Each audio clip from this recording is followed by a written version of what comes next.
How to outsmart anyone. 21 rules for absolute power. The sound of invisibility. Picture the room. Fluorescent lights hum above you. Lukewarm coffee sits in paper cups. The chair you chose squeaks every time you breathe. The boss clears his throat and asks, "So, any ideas?" You've been preparing for this moment. You've got something smart, something clear, something that could actually make a difference. You inhale, ready to speak, and before the air even reaches your vocal cords, the loudest voice in the room cuts in. He blurts out something half-baked, but everyone nods anyway. The meeting barrels forward. Your idea, it evaporates, like steam on a cold mirror, gone before anyone knew it was there. Ever been there? If your pulse just spiked remembering a moment like that, you know exactly what invisibility feels like. It's not that your ideas aren't good. It's not that you're not capable. It's that in the noise of modern conversation, louder voices drown out sharper ones. And the advice most people give? Just speak up. Be more confident. Fake it till you make it. But here's the problem. That noise is surface level. It doesn't work for long. If your only tool is talk louder, you'll always be playing their game. What you're about to learn is different. It's older than the conference table, older than this office, older even than the language we're speaking. The Stoics practiced something quieter, more strategic, almost invisible. Habits so subtle they don't look like power, but they bend the room toward you all the same. Maya, a junior associate no one noticed, started using them one by one. Within months, she went from ignored in meetings to the person people leaned toward the moment she opened her mouth. Not by shouting, not by posturing, but by practicing 21 quiet rules for mental supremacy. And here's the promise. You can do the same. Let's start with the very first shift. Rule 1. Let them underestimate you. Maya's first mistake was the same mistake most of us make. She tried to prove her worth in the first 5 minutes. The moment the meeting started, she rushed to show how smart she was. She over-explained, stacked credentials, filled silence with nervous chatter, and, do you know what happened? People tuned out. They filed her in the same box as every other over-eager rookie. The Stoics had a phrase for this, inviting the spear. If you walk onto the battlefield announcing your strength, you also announce where to stab. So Maya flipped the script. She stopped trying to dominate the opening minutes. She let the labels stick, quiet, harmless, just taking notes. She wore those labels like a cloak. And under that cloak, something powerful happened. Because while others fought to be noticed, Maya was free to observe. She saw who interrupted, who flattered the boss, who squirmed when the room went silent. Every detail became a clue. It's like standing under a rainfall with a bucket while everyone else holds leaky cups. By the time she finally spoke, she wasn't guessing anymore. She was aiming with precision. Here's the counterintuitive truth. Letting people underestimate you is an advantage. When they assume you're no threat, they stop guarding their weaknesses. They reveal themselves, and you collect information in silence. That's not weakness, that's strategy. Remember this. In a world obsessed with proving, sometimes the sharpest move is waiting. Because the quietest person in the room isn't invisible, they're gathering ammunition. Rule 2. Charm beats truth. Here's a hard pill to swallow. Facts don't win. Conversations, feelings do. You've probably lived this. You bring data, reports, bulletproof logic to a discussion, and somehow the louder, warmer, more charismatic person with half the evidence gets the nod. Frustrating, right? The Stoics knew this too. Marcus Aurelius wrote, "The best revenge is to be unlike your enemy." Translation: don't fight noise with noise. Don't try to bulldoze the loud guy with harder facts. Use something subtler, something people are wired to respond to. Maya discovered this the hard way. One afternoon in a meeting, the office loud guy trampled her idea before she even finished the sentence. Her instinct was to argue back, to prove her point with more logic. Instead, she tried something different. She looked at him, gave a small, genuine smile, and let the silence hang for half a beat. The room shifted. Why? Because warmth disarms, charm softens defenses, and once the defenses drop, truth has room to walk in. Think of it this way. Truth is like a gift. Charm is the wrapping paper. Show up with nothing but raw facts, and people may resist. Wrap those facts in warmth, curiosity, and a calm smile, and suddenly they lean in. This isn't manipulation, it's mastery. You're not diluting truth. You're delivering it in a package the human brain is eager to open. So the next time someone tramples your point, don't push harder. Relax your jaw, offer a calm smile, maybe even thank them for the perspective. You'll feel the room soften, and in that softness, your truth finally has a place to land. Rule 3. Be a mystery on purpose. Most people overshare. They think connection comes from piling details on the table, weekend plans, vacation photos, the fight they had with their neighbor's dog. But here's the paradox. When you tell everything, you become predictable, and predictable fades into the background. Maya flipped this script. On Monday mornings, when the usual chatter began, "So, what did you do this weekend?" She smiled and said lightly, "Oh, the usual." And then she stopped. No extra details, no breadcrumbs. By week 3, the office buzzed with theories. Was she dating someone, building a startup, training for a marathon? The less she revealed, the more gravity she created. People leaned in. Curiosity filled the silence. The Stoics understood this long before Slack threads and office gossip.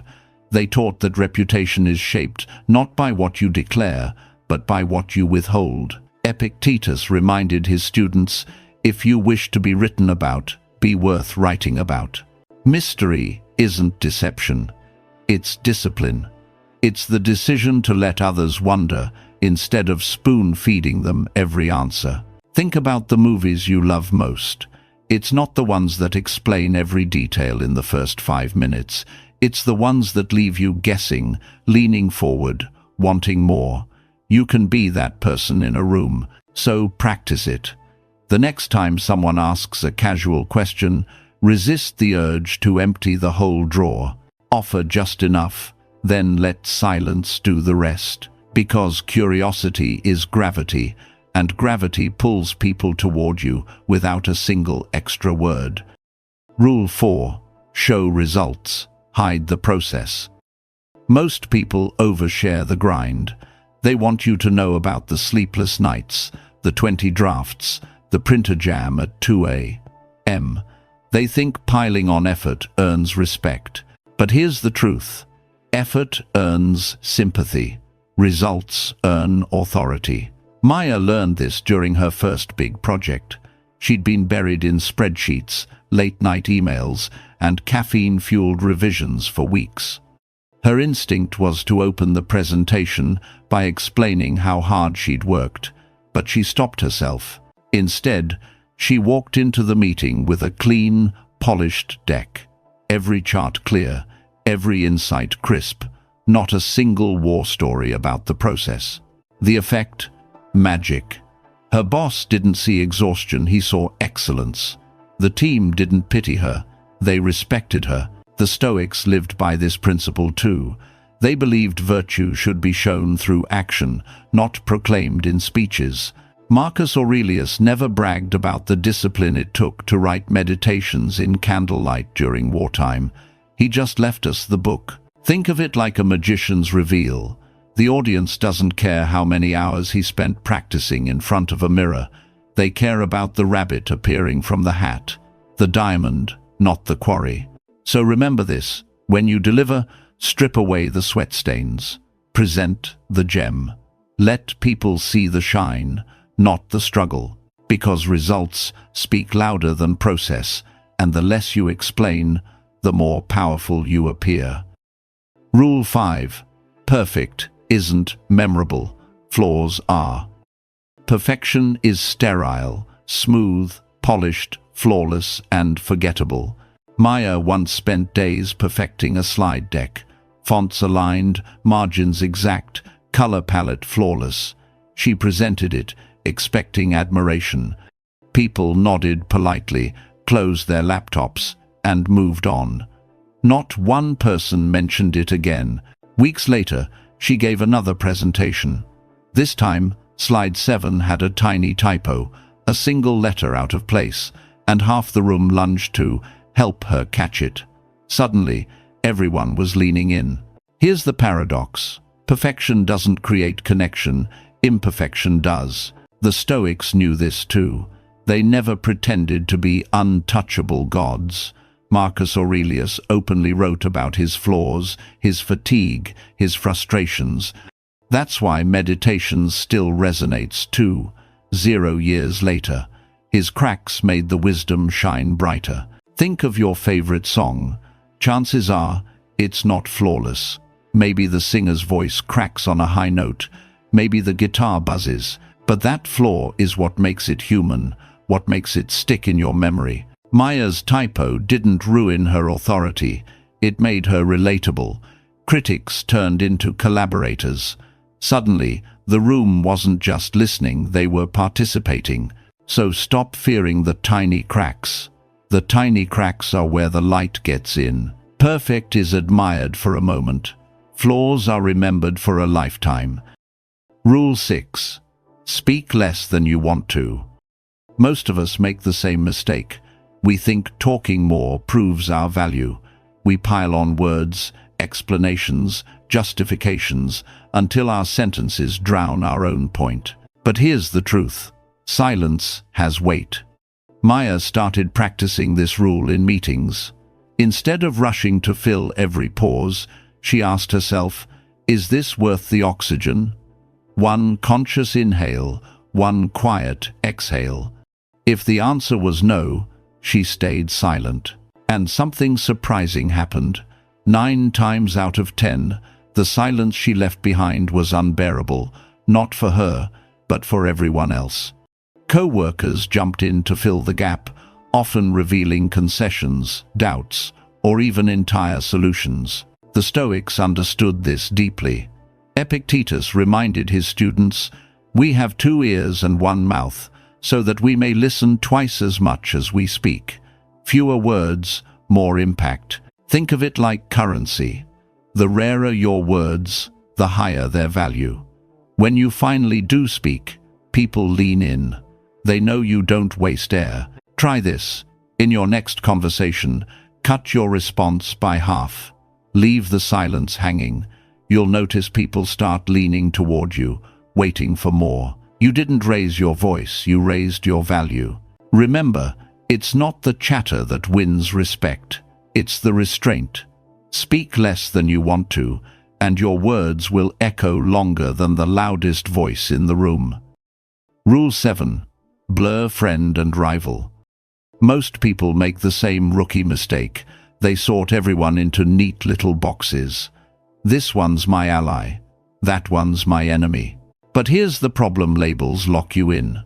The moment you call someone a rival, you brace against them. The moment you call someone a friend, you let down every guard, and either way, you've given up power. Maya refused to play that game. She treated the office gossip with the same polite curiosity she gave the CFO. No backstage passes, no vendettas, just calm neutrality. And people noticed, because when the borders are fuzzy, everyone wonders, whose side is she really on? The answer, of course, was simple. She was on her own side. The Stoics would call this freedom. Epictetus reminded his students, if you wish to be invincible, give up concern over things not in your control. Other people's alliances, moods, and politics, out of your control. But your stance, always in your hands. Think of it like a chessboard.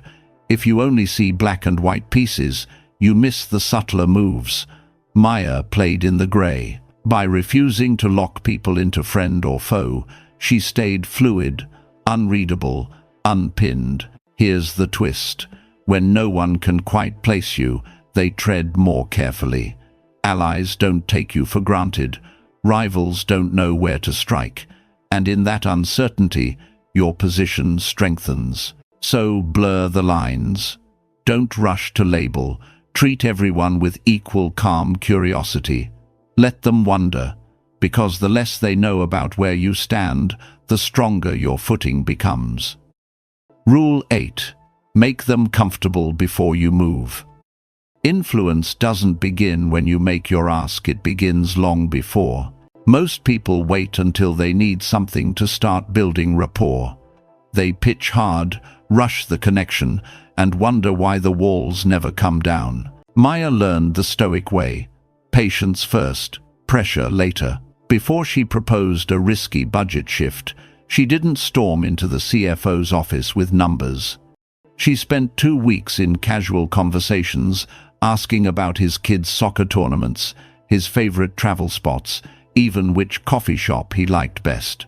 Nothing manipulative, just genuine curiosity, steady warmth. So, when the moment came to pitch, the ground was already softened.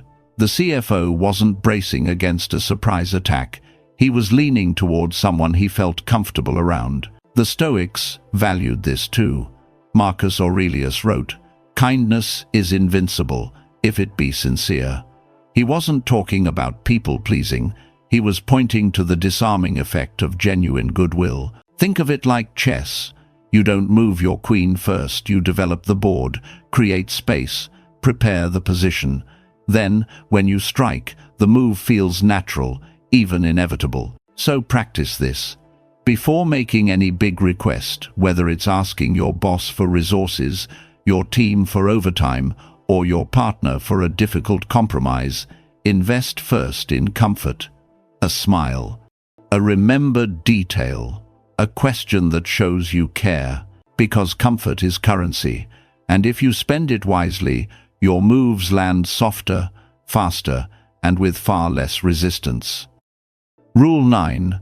Create dependence, then step back. Real power isn't in shouting the loudest, it's in being quietly indispensable. Maya spotted a weekly task everyone avoided: compiling the metrics dashboard. Boring, repetitive, thankless work. While others dodged it, she automated it. Suddenly, what was once a tedious 2-hour grind appeared every Monday morning, clean, precise, ready for leadership's eyes. Within weeks, the VP and senior managers were relying on it like oxygen. The dashboard became the reference point for decisions. And Maya? She became the silent engine behind it. Then, she pulled her boldest move. She went offline for 2 days. No dashboard, no Maya. And panic rippled through leadership. Messages flooded her inbox. "Where's the update? Can you send me the numbers ASAP?" Her eventual reply was calm, measured, and delayed. In that pause, her leverage multiplied. She had demonstrated not only her competence, but also her absence value. The Stoics understood this too. Epictetus reminded his students, "First say to yourself what you would be. Then do what you have to do." Maya decided she would be indispensable, and then engineered a system where her contribution was both essential and visible. Here's the principle. Create something people depend on, not loudly, not with constant reminders, but with quiet consistency. Then, at the right moment, step back just enough for them to feel the gap. Dependence creates gravity, and when people realize how much of their world tilts because of you, respect follows without you having to demand it. Rule 10. The debt they can't forget. Some favors fade the moment they're given, others echo for years. The difference isn't size, it's timing, subtlety, and silence. Maya learned this during a late-night scramble. A teammate's slide deck, crucial for a client call, was falling apart minutes before deadline. Fonts broken, charts unreadable, panic rising. Without being asked, Maya stepped in. 10 quiet minutes later, the deck was polished, clean, and sent. She didn't announce it. She didn't drop hints later. She simply helped, then disappeared. 6 months passed. Promotions were on the table. And when it came time to vote, that same teammate spoke up without hesitation. Maya should be on the panel. No reminders, no IOUs, just a debt silently remembered. This is the Stoic way of giving without expectation. Seneca wrote, "He who gives quickly gives twice." Swift, discreet help plants a seed of loyalty that grows long after the moment has passed. Think about it. People forget the favor you brag about. They never forget the one you gave in silence, especially when it saved them at a critical moment. So here's the strategy. Don't chase credit. Don't wave your hand for applause. Be the quiet hand that steadies the ship when it's tilting. Let them carry that memory, because the debts people can't repay are the ones they can't forget. And those debts turn into influence that no amount of self-promotion could ever buy. Rule 11. Let them compromise for you. Here's a secret. People defend most fiercely the ideas they believe they helped create. Maya knew this. Instead of shoving her proposals down people's throats, she learned to seed them. One meeting, she floated what sounded like a wild suggestion.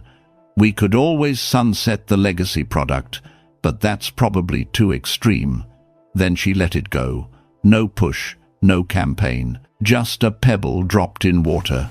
By the third meeting, the team had rebranded it as their sensible middle path.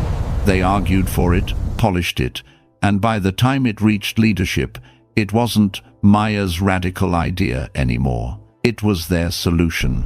This is psychological judo. You don't force people to accept your idea.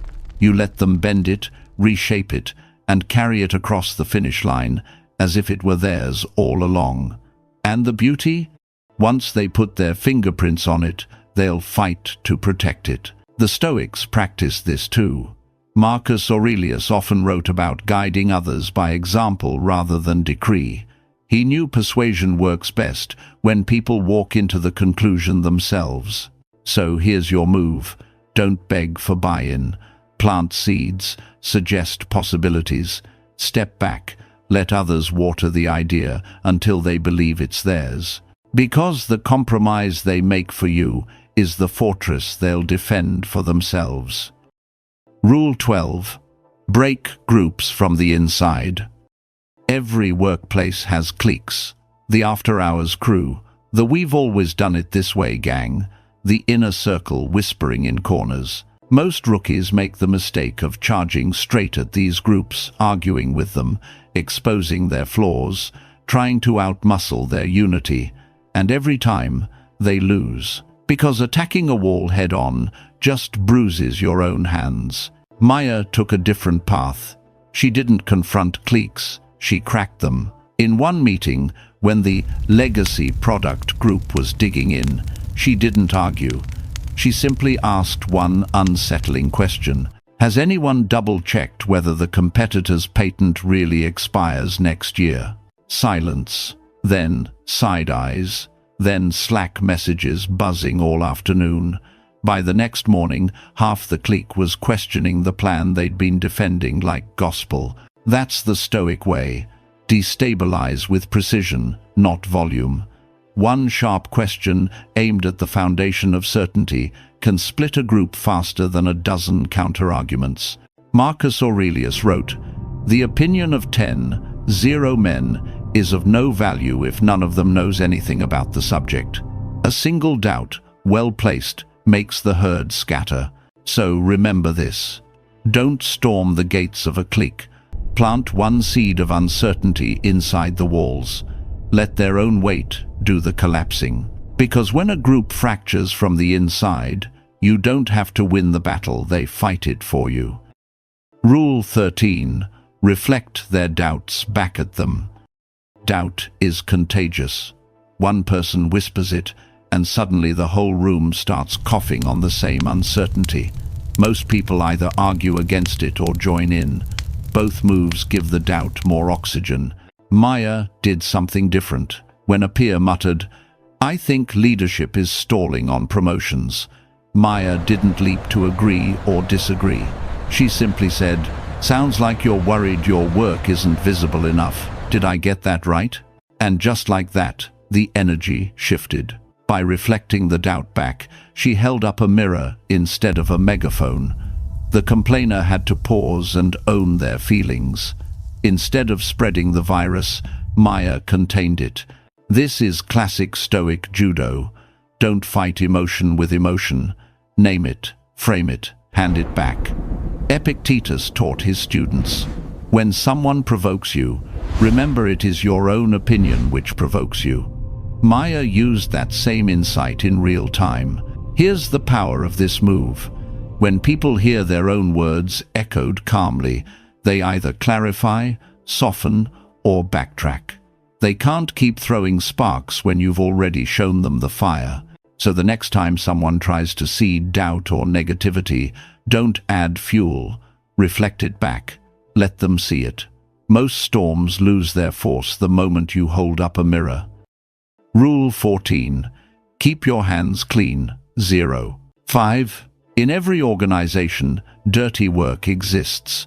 Bad news to deliver, tough calls to announce, changes that will make people grumble. Most people either volunteer thinking it proves loyalty, or they complain and drag their reputation down with the task. Maya did neither. When layoffs hit, she never positioned herself as the one delivering the message. That spotlight is radioactive. But she didn't sit idle either. Quietly, she drafted the severance FAQ.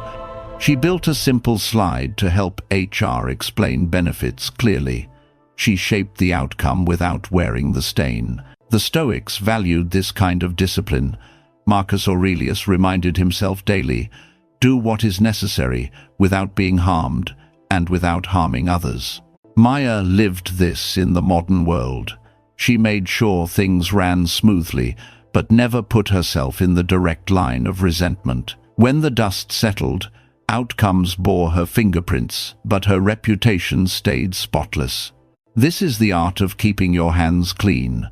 Steer events, shape processes, guide decisions, but let others carry the drama.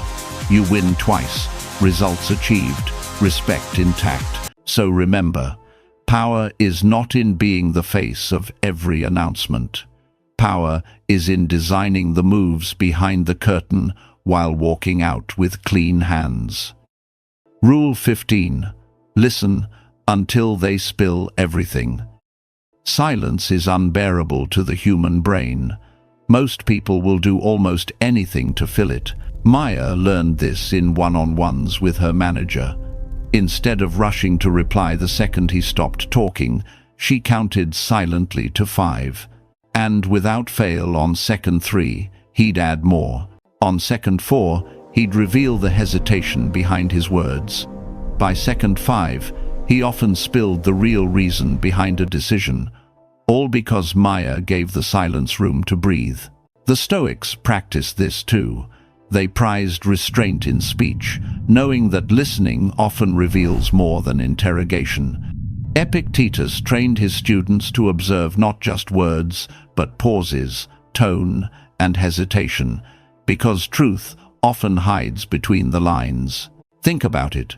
When was the last time someone truly let you finish? No interruptions, no quick responses, no Me Too stories, just space. It feels rare, almost sacred. And in that rare silence, people open up. Try it yourself. In your next conversation, when someone stops talking, fight the urge to jump in. Count 1, 2, 3, 4, 5. Watch what happens. More often than not, they'll rush to fill the space, revealing details they never intended to share. This is how Maya gathered intel without asking loaded questions. She didn't interrogate. She listened until the silence did the work for her. Remember, conversations aren't won by the fastest tongue, they're won by the patient ear. Rule 16. Be predictable until it matters. Trust isn't built on brilliance, it's built on consistency. Maya knew this. She arrived at 8:55 every morning. She left at 5:01. Same chipped coffee mug, same steady tone, same calm presence. Day after day, week after week, she was as predictable as sunrise. And predictability did something powerful. It made her trustworthy. People knew exactly what to expect. She became the calm baseline in an office buzzing with drama and unpredictability. Then, when it mattered, she broke the pattern. When acquisition rumors leaked, Maya vanished for 3 hours in the middle of the day. No frantic explanations, no apologies, just absence. And do you know what happened? Nobody questioned it. Why? Because her years of predictability had earned her the benefit of the doubt. People assumed if Maya broke the pattern, there must be a good reason. That's the hidden power of predictability. It buys you freedom. The Stoics lived this too. Marcus Aurelius spoke of aligning daily actions with virtue, repeating them until they became second nature. Consistency wasn't boring, it was strength. Here's the move. Be steady, reliable, even boring, until the moment comes when you need space, leverage, or surprise. At that moment, your break from the pattern will carry 10 times the weight, because people trust the rhythm you've built. Predictability is your camouflage, and when you finally step out of it, the shockwave moves the room in your favor. Rule 17. Make your presence felt in absence. Real influence isn't about being in every room, it's about echoing in the room, even when you're not there. Maya mastered this with a single line. At the end of every email, no matter how small, she closed with standards over slogans. It was simple, unassuming, but by week 8, teammates were quoting it back, especially in meetings where Maya wasn't present. Suddenly, her phrase was the yardstick for quality. Even without speaking, her voice framed the conversation. That's the Stoic approach. Plant principles, not noise. Marcus Aurelius didn't shout his values in the streets. He wrote them quietly in meditations. 2,000 years later, we still quote him. His presence remains long after his body is gone. Here's the key. Create signals that outlive your moment. A phrase, a habit, a standard you refuse to compromise. Repeat it until people associate it with you. Over time, it becomes part of the culture. Think about it. Which leader do you respect more, the one barking instructions in the room, or the one whose influence guides decisions even when they're not there? That's presence through absence. So start today. Craft your phrase, model your principle, let it echo, because when your influence travels without you, you've moved from participant to legacy. Rule 18. Never threaten. Threats are noise, and noise betrays weakness. Maya understood this early. She noticed that people who felt powerless were the quickest to say, "If you don't do this, I'll," or "Next time, I won't." Every threat was a neon sign flashing insecurity. So she chose another path. Instead of raising her voice, she cultivated a calm stare and a half-second smile. Not hostile, not mocking, just steady, like someone who already knew how the story would end. And that unsettled people more than any threat could. Why? Because uncertainty is scarier than promises of punishment. When someone threatens, they reveal their hand. When someone stays calm, silent, and sure, your imagination does the rest. The Stoics lived this principle. Marcus Aurelius said, "The best revenge is to be unlike your enemy. If your enemy shouts, you stay silent. If they demand, you hold firm." The contrast itself becomes power. Think of a chess master. Does he pound the table, yell, and threaten his opponent? No. He moves a piece with quiet confidence, knowing checkmate is coming whether the other player believes it or not. That's the power of never threatening. You don't announce, you don't warn, you simply act with calm inevitability. So next time you feel the urge to say, "If you don't stop, don't." Breathe, smile, let silence whisper the outcome for you. Because real power doesn't forecast, real power arrives. Rule 19. Delay your response. Most people panic when put on the spot. A boss asks a hard question, a client makes a sudden demand, a friend corners you for a favor, and words tumble out before thought catches up. Maya flipped that script. One Friday, the CEO blindsided her on a call. "Can we cut 20% from Q3 expenses?" Every eye turned to her little Zoom square. The old Maya would have stammered, scrambled for numbers, maybe even promised something impossible. But this time, she paused, breathed, and said calmly, "I'll have a perspective for you by Monday noon." That single delay bought her 48 hours. 48 hours to gather data, build allies, and reframe the conversation. By Monday, instead of reacting to his demand, she presented a strategic plan that made her the authority in the room. The Stoics practiced this too. Seneca wrote, "Time discovers truth. When you delay, you invite clarity. When you rush, you invite regret." Think of it like chess. The rookie moves fast, the master waits. That pause isn't hesitation, it's calculation. So here's your practice. When someone puts you on the spot, resist the reflex to answer. Instead, use one of Maya's lines. "Let me think on that and get back to you. I'll run the numbers and circle back tomorrow. I'll need a little time to give you the best answer."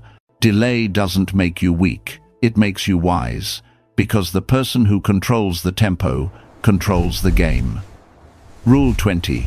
Become a system, not just a person. Most employees chase recognition for their effort. The smarter ones chase recognition for their results. But the rare few, those who dominate any room, create systems that outlive them. That's what Maya did. Instead of just handling onboarding for new hires, she built a checklist. Every document, every login, every welcome message. Instead of just fixing client handoffs, she drafted a repeatable template with clear next steps. Instead of firefighting escalations, she designed a flowchart anyone could follow. Within months, people weren't just asking Maya for help, they were running on Maya's system. Even when she was sipping coffee 3 states away, her methods kept the machine running. This is the leap from contributor to architect. Systems scale, personalities plateau. The Stoics would have smiled at this. Epictetus taught, "Don't explain your philosophy, embody it." Maya embodied hers so deeply that it became the invisible structure guiding her entire team. Here's the shift for you. Don't just solve problems, codify the solutions. Don't just save the day once, build a system that saves the day forever. Because when your fingerprints are on the foundation, not just the surface, your presence becomes inescapable. You stop being replaceable talent and start being infrastructure. And infrastructure doesn't beg for respect, it commands it. Rule 21. Let your name work for you. At first, your name is just a label, a way to tag emails, call roll, or sign documents. But if you play this game right, your name becomes something far more powerful. A signal. By the end of her first year, Maya had reached that point. In meetings, people no longer said, "Let's double-check this." They said, "Run it past Maya." It wasn't just her doing the work anymore, it was her reputation working for her. Her name had become shorthand for sharp thinking, clean execution, and unshakable standards. Even in rooms she wasn't in, her presence tilted the conversation. That's the final layer of mental supremacy, turning your name into a brand. The Stoics understood this in their own way. Marcus Aurelius didn't chase fame, but his consistency turned his name into a symbol of wisdom and steadiness. To this day, Marcus Aurelius doesn't just mean a man, it means a mindset. Here's how you do it. Align your actions with your values so consistently that over time, people stop checking your work and start quoting your standards. Build such a track record that your name walks into the room 5 minutes before you do, because when your name carries weight, you don't need to shout. You don't even need to speak. The conversation is already bending in your direction. Your name is more than a word. It's a force. Build it. Protect it. Let it work for you. The quiet ascent. Maya never raised her voice. She never bragged about an MBA, never played cafeteria politics, never begged for recognition. She simply practiced these 21 habits, quiet, steady, almost invisible at first. And then the shift happened. The same people who once spoke over her now leaned in when she breathed. The same managers who once skipped her ideas now repeated them back as strategy. The room began tilting toward her not because she shouted, but because she carried gravity. That's what this is about. Dominance in conversation isn't volume, it isn't aggression, it isn't steamrolling others. Dominance is gravity, the quiet pull that bends the room around you without force. And the best part, gravity doesn't announce itself. It doesn't plead for attention. It simply exists, undeniable. So here's your challenge. Don't try to win the room by being the loudest. Win it by being the most grounded. Start with one rule, maybe. Rule 6. Speak less than you want to. Try it in your next conversation. Feel how the silence changes the air. Then layer in another, and another, until these rules aren't tactics anymore, they're your natural posture. And when that happens, you'll notice it. People won't just hear you, they'll wait for you. They'll measure the room by your presence. Comment below. I refuse to be weak. Let the world know you're stepping into that quiet power. And if this resonated, share it with someone who still thinks loud equals strong. Because the truth is simple. Silence, discipline, and strategy just changed the game. The ascent doesn't come with fireworks. It comes with stillness. And in that stillness, you'll find the strength to dominate any conversation without ever raising your voice.